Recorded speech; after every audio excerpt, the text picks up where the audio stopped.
तो दोस्तों drama dine की एंड पे क्या जवार शाह मर जाएगा या फिर जिंदा रहेगा, ये बहुत ही एक इम्पोर्टेंट क्वेश्चन है जिसको हल करना बहुत ही जरूरी है। बाकियों का तो हमें एंड का पता है कि जावेद के साथ क्या होगा, आमिर के साथ, फौजिया और जकिया के साथ तो ऑलरेडी बहुत कुछ हो चुका है। लेकिन मैटर ये करता है कि जवार शाह का एंड किस तरह का होगा, क्या वो कुछ अटेम्प्ट करेगा या मर जाएगा या क्या होगा। लेकिन उससे पहले मैं आपको बता दूं कि ड्रामा डाइन की हर एपिसोड तकरीबन 40 मिनट की तो है, लेकिन एक्चुअल में जो सीन डेवलप होते हैं ना वो भाई साहब होते हैं 15-16 मिनट के। बाकी तो आप लोगों को दिखाया जा रहा है कि स्लोमो सारा, इधर से जनाब हमारी मिशा नैनी जा रही है, निहाल जा रही है जनाब, उधर से आ रही है, इधर से जावेद जा रहा है, फिर वो आ रहा है, फिर जवार शाह, फिर उसके बाद आपको शबाब दिखाई जाती है और एक एक बोल, एक एक डायलॉग भाई साहब एक एक मिनट में बोला जा रहा है। आप इमेजिन करो कि जावेद जब अपने रूम में आता है, लॉकर खोलता है, उसमें जेवरात नहीं होते, वो पूरा जो सीन है ना वो 1 मिनट से भी कम का है, लेकिन उसको 4 मिनट दिखाया गया। क्यों? क्योंकि आदत हो चुकी है ड्रामे को लंबा करने की। यानी भाई साहब आपने लॉकर खोला, लॉकर में जेवरात नहीं है, बस आप ये सोचो कि अब मैं क्या करूं, अब मैं जवार शाह के पास जाऊं, नहीं जाना, वहां पर भी मैं फंस जाऊंगा, फिर मैं जाता हूं जनाब फौजिया के पास, आमिर के पास। तो आपने बस ये सोचना है,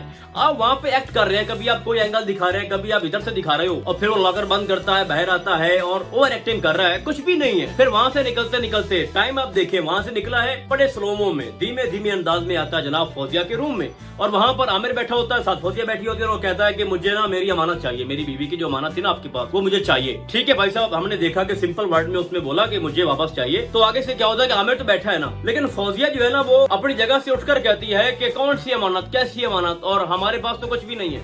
भाई तुम्हें उठने की जरूरत नहीं है, आप बैठ के बात कर सकती हो। अच्छा, सीन को 6-7 मिनट लंबा किया गया, जबकि ऐसा नहीं हो सकता था। कन्वर्सेशन सिर्फ और सिर्फ 1-1.5 मिनट की थी। खैर जब वो वापस जाता है उसके बाद जो आमिर है वो पूछता है कि तुम्हारे पास जो जेवरात हैं फौजिया के, सॉरी जकिया के, तो मुझे दिखाओ वो कहाँ पर है। तो वो बेवकूफ आमिर के ऊपर भरोसा करके उसके सामने सारे जेवरात रखती है। तो वहाँ पर जो सबसे इंटरेस्टिंग जो मुझे सीन लगा वो ये था कि जब आमिर वो डायमंड का छोटा सा हार चोरी करता है और अपनी पॉकेट में डालता है और फिर आराम से सिगार मार रहा होता है, तो दैट वाज आउटस्टैंडिंग। अगर मैं सुहेल समीर की बात करूं एज आमिर की, तो उसकी परफॉर्मेंस भाई लाजवाब है। फिर आपको दिखाया जाता है कि हमारा जवार शाह वापस आता है, उसको बुलेट लगती है और वहां पर सारे इकट्ठे होते हैं, जिसमें शबाब होती है, आमिर, फौजिया और ऊपर से नैनी आती है, मिशा यानी निहाल, और वो फर्स्ट एड उसको देती है। और उसके बाद अच्छा यहाँ पर मजे की बात यह है कि ये जो सीन है ना ये भी 7-8 मिनट में डेवलप किया गया है, जबकि जो पूरी कन्वर्सेशन जो बात हुई है, जो डायलॉग्स हैं, वो सिर्फ और सिर्फ 1 से 1.5 मिनट के हैं। ये भी ठीक है।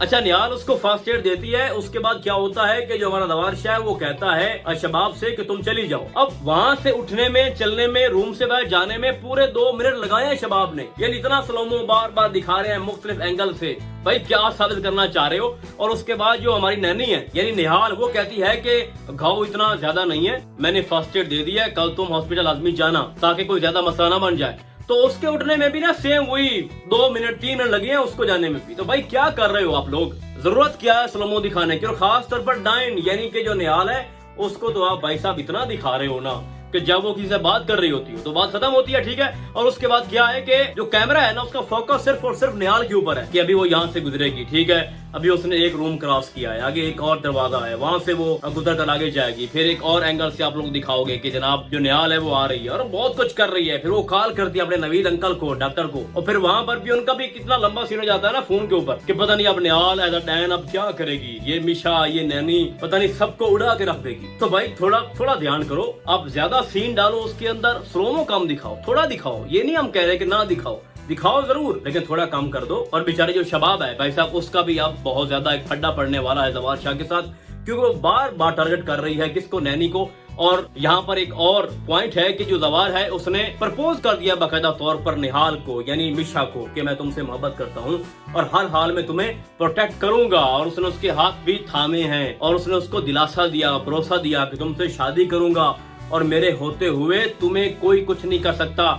और उसने ये वादा भी दिया है कि अगर वक्त पहुंचा तो मैं यहाँ से शबाब को घर से निकाल भी दूंगा, लेकिन तुम्हें जरूर अपनाऊंगा। और इतना बड़ा वादा दिया, तभी तो कह रही है जो नैनी मिशा कि मुझे यकीन नहीं आ रहा कि तुम इतनी बड़ी बात कर गए और इतना बड़ा वादा दे रहे हो, तो वो कौन सी बात हो सकती है। यानी शबाब को मैं घर से निकाल दूंगा, बस तुम मुतमिन रहो, तुम्हें कोई कुछ नहीं कहेगा। मैंने तुमसे कोई खोखली बात नहीं की, दिल से बात की, और ये सच्ची फीलिंग्स हैं। और अब खुद समझो कि जब शबाब को ये कंफर्म हो जाएगा कि अब जो जवार शाह वो मेरा तो है नहीं, वो अब नैनी के पास चला गया है, मिशा के पास, तो फिर क्या शबाब चुप करके घर बैठ जाएगी। शबाब वो औरत है जिसने अपनी आंखों के सामने निहाल को मरते देखा और अभी तक चुप है, कुछ नहीं किया। तो वक्त आने पे वो जवार शाह को भी नुकसान पहुंचा सकती है। ये बात आप माइंड में रखो।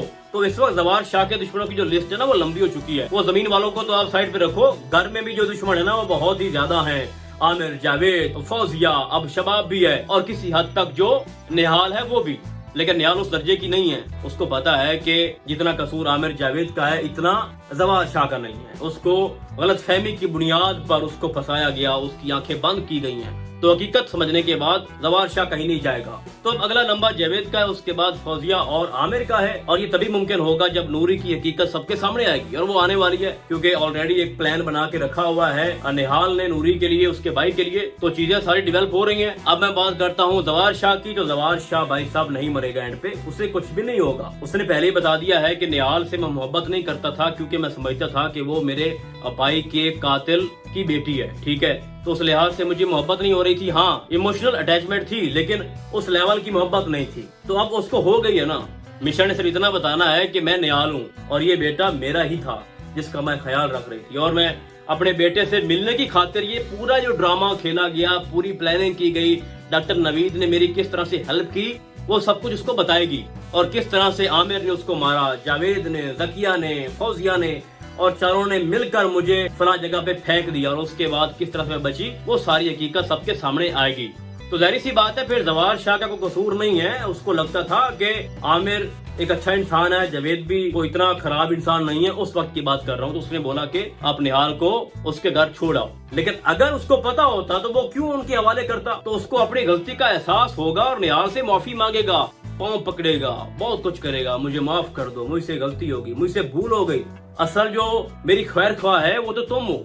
शबाब ने मुझे धोखा दे दिया, मेरी बहनों ने मुझे धोखा दे दिया, और अगर कोई था जिसने मेरी आंखें खोली हैं तो वो निहाल है, वो मिशा है, चाहे नैनी है, जो भी है। अब मैं उसी का ही हूँ और तुम मेरी पहले से बीवी हो और हमारा एक बेटा भी है। तो हम अब क्यों अलग हो जाए। तो भाई साहब इस ड्रामे का बड़ा ही हैप्पी एंड होगा। और अगर शबाब कुछ नया नहीं करती, कोई एडवेंचर नहीं करती, तो वो भी उस घर में रहेगी। लेकिन मुझे ऐसा नहीं लगता कि निहाल और शबाब एक साथ रहें, क्योंकि शबाब ने कुछ लाजमी ऐसा करना है जिसके बाद उसने अपना अंजाम खुद लिखना है, और उसका अंजाम भी मैं जकिया जैसा ही देख रहा हूँ। बाकी आपको क्या लगता है आपने मुझे कमेंट्स में लाजमी बताना है। तो फिलहाल आज के लिए बस इतना ही। हम आपको बहुत जल्द मिलेंगे किसी और ड्रामे के नैरेटिव में। तब तक के लिए अल्लाह हाफिज।